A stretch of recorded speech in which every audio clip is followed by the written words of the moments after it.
Star Trek Picard Season 3 is rapidly approaching, and showrunner Terry Matalas has given us a closer look at the bridge crew of this final season. The U.S.S. Titan A will be our ship of the season. It's an underdog of the fleet, but will it be enough to contend with the threat this season offers, and will its crew rise to the occasion? Though Picard's final season offers us the return of the next generation crew, from Geordi to Beverly, and everybody in between, we will get some brand new characters. So let's look at these brand new characters for this season and what we might be getting in for. Welcome to Trek Central, I'm your host Captain Jack, and let's get into it. Before we actually do, we always ask you to hit that subscribe button to never miss a video from the team here at Trek Central. We're bringing you all the Star Trek Picard Season 3 content. You do not want to miss the stuff we've got coming up. It's going to be exciting, and to get you prepared for Season 3 and keep you up to date. Okay, hit that subscribe button, engage. It seems like one of the daughters of Commodore Sidney La Forge, reprised by LeVar Burton himself, will be aboard the U.S.S. Titan A. Ensign Sidney La Forge is played by Ashley Sharp Chestnut as the ship's helmsman. However, there will only be one child La Forge in the third season of Star Trek Picard.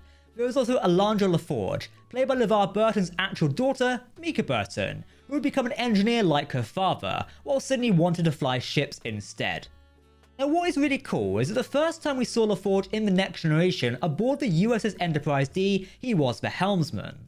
So one daughter is following in his early footsteps as a helmsman, and the other is following in his later footsteps as an engineer. This is life or death. It's always life or death, John Luke. When has it not been?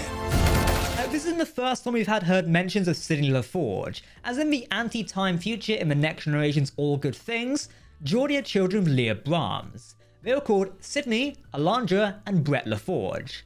So we know that Sidney and Alondra exist, so could this mean there'll also be a Brett La Forge in Picard's final season, perhaps as a young child? A new character for the USS Titan A is Lieutenant Matthew Arliss Mura, played by Joseph Lee, who is a Bajoran. Now, definitely taking up the legacy of Bajorans at tactical like Lieutenant Shax from Lower Decks, and we all know what he thinks of the Cardassians. Tacky Cardassian fascist eyesore. He has served on the USS Titan A for at least 3 years, and exactly who you want of the station when you hear, given everything we got. This does at least give us an early date for how long the USS Titan A has been around, which would at least have been the Titan A active in 2401 if Picard Season 3 is set in 2404, as is suggested. We know the original USS Titan, the Luna-class starship, was around until at least 2391, when Riker and family retired in Nepenthe, so with a 10-year gap there too, which anything could have happened to the original USS Titan. Hopefully we'll learn about that at some point. Return to Lieutenant Matthew Arliss Mura, interestingly, he has a human and Bajoran name, therefore he could be human and Bajoran. He does also not have a Bajoran earring, which is deeply tied to Bajoran culture, though it's maybe like Ensign Rowe and Starfleet having a uniform code. You will follow Starfleet uniform code aboard this ship, Ensign.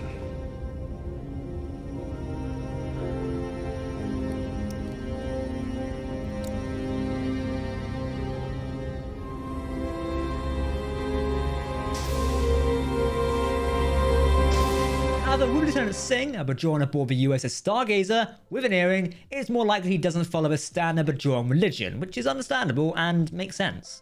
So could he have been brought up by his human parents rather than a Bajoran parent? If he's a mix of human and Bajoran, or could he just not be a practitioner of the Bajoran religion? Who knows, this is definitely a way to make a fascinating character to speculate off of, especially for a secondary character who's just in the background.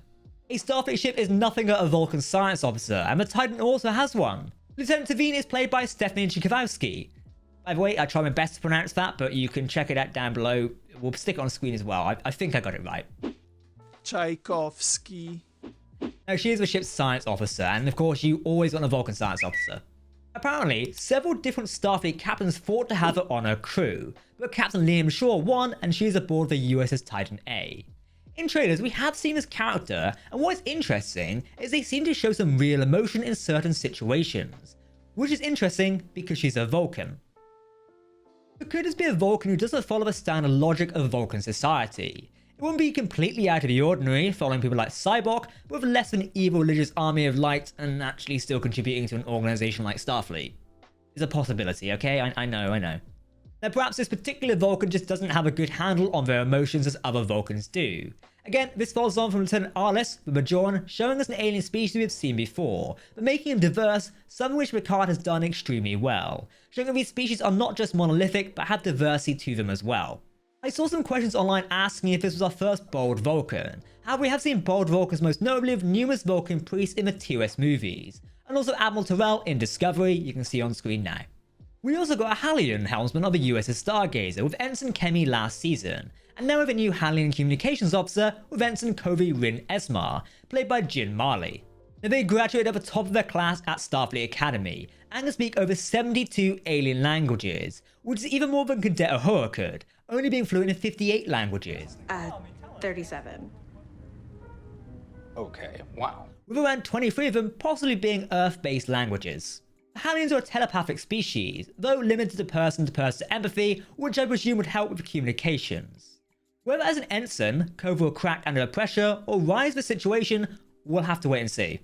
So after getting a field promotion last season aboard the U.S.S Stargazer, Starfleet upheld this somewhat and gave Seven, still played by the great Jerry Ryan, a commander rank within Starfleet, and put her aboard the U.S.S Titan A. Serving as first officer to Captain Liam Shaw, we'll have to see how Seven will adapt to being a commander on a Starfleet vessel, which might be the crux of Seven's arc this season. It is said that Seven was put into an accelerated Starfleet program against her own judgment, so she probably didn't want to be put in command, as I assume, and Starfleet thought she had what it takes, and we know she does. We actually see a bit of Seven's story in a comic from between the two seasons, this being season 2 and 3. IDW Publishing released a tie-in comic book, Star Trek Picard Stargazer. Now, we reviewed all issues on the comic on our website, Trek Central. If you're interested, we've linked it down below in the video description. I would highly recommend it as some reading to fill in the gap before we get to season 3. You've got just over a week to get that done, so good luck. Now, the captain of the Titan is Captain Liam Shaw, played by Todd Stashwick, seemingly a by-the-book Starfleet officer, sort of akin to Jellicoe. In the trailer, we hear him having a quite standard Starfleet ship, no explosions, firefights, or crash landings like the Enterprise D. Shaw was previously an engineer with a long history in Starfleet, so what he could have been involved in is fascinating. While he leads Star Trek's newest crew, we don't know much about him, but we look forward to seeing him when we finally get to Star Trek Picard Season 3.